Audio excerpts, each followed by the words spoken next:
You're going to need some RO water, which I got at Gabe's. You're going to need some calcium hydroxide, which in this case I use Mrs. Wage's pickling lime, which is only like $3 or $4 at Walmart. A measuring cup, measuring spoons, distilled vinegar, and your dripper. And something to mix the calcium hydroxide. And all this stuff has been mixed with RO water, and I only use this to stir my calcium hydroxide, so just so y'all know. The first thing y'all are going to do is add about a quarter cup of vinegar.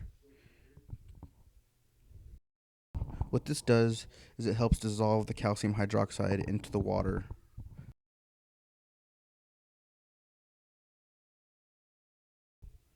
I gotta make sure this is closed. Don't want it leaking everywhere. And next I'm gonna mix 1 teaspoon of calcium hydroxide. And it needs to be exactly a teaspoon. If not, it just won't mix all the way. Go ahead and pour that in right there.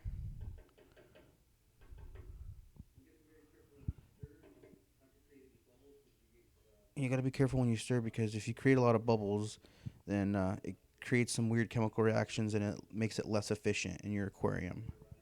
So just kind of swirl it around at first.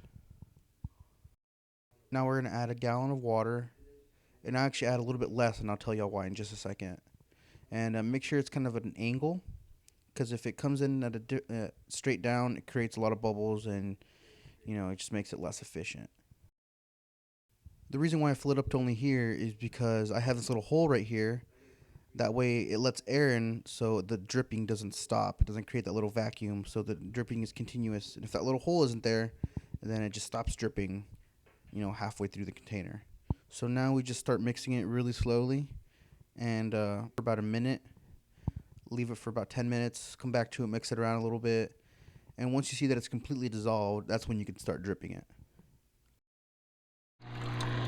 This container was actually fairly easy to make. It's just a Rubbermaid container, 1 gallon from Walmart. It's like $1.50.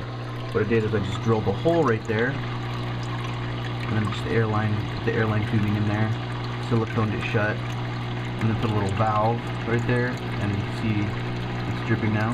It's about 2 drips, maybe a drip a second. Don't want to make it go too fast. And it's really steady drip, and that's pretty much it. Thanks.